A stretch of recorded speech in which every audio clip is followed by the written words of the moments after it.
So, it's been a few months now since this bad boy launched officially, and it's a phone that you either love with the way it folds in and out into what's basically a tablet, or you just hate because it's a bit stranger, a bit chunkier, and also way too expensive and out of reach for most people.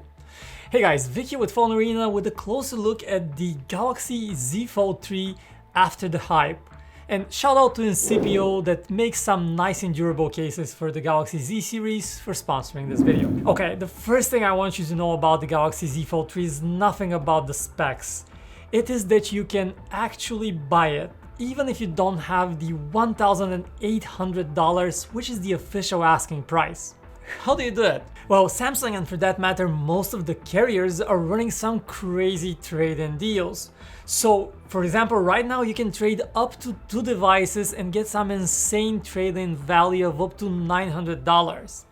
For example, an iPhone 12 trades in at $650, which is probably more than you can get for it if you try to sell it yourself. Samsung is also throwing an instant $250 rebate. You also get free Galaxy Buds headphones and a free wireless charger.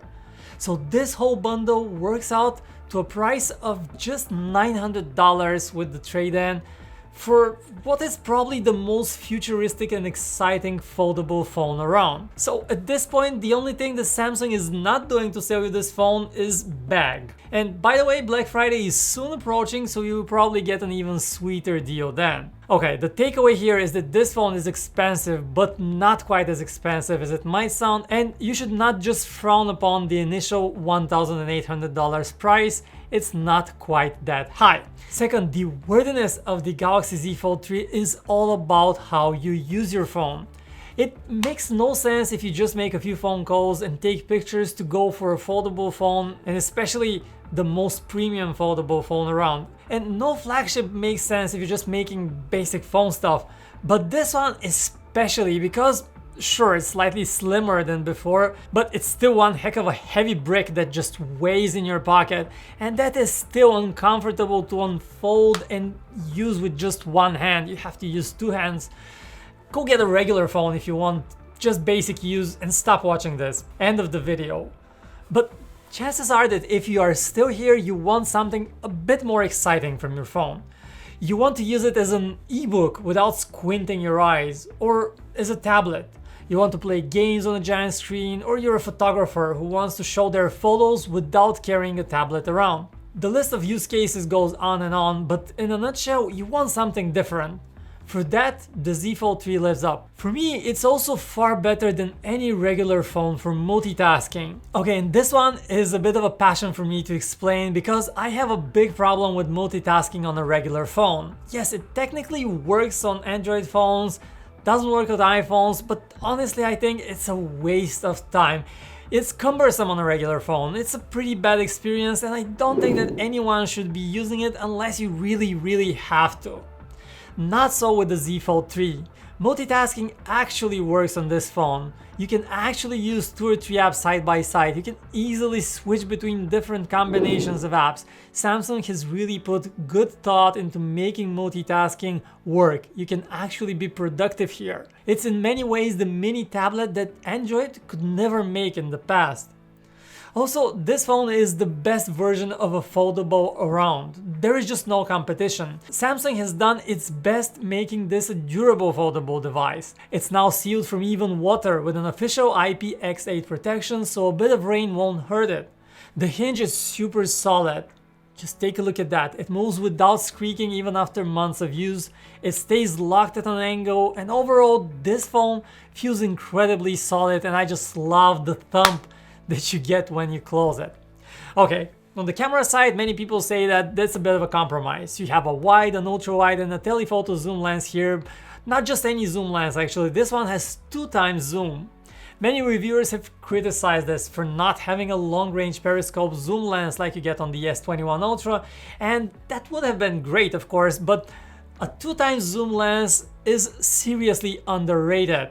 2x zoom works out to about 50mm in photographic terms, which just happens to be probably the most universal lens that you get on any photographic system, the nifty 50.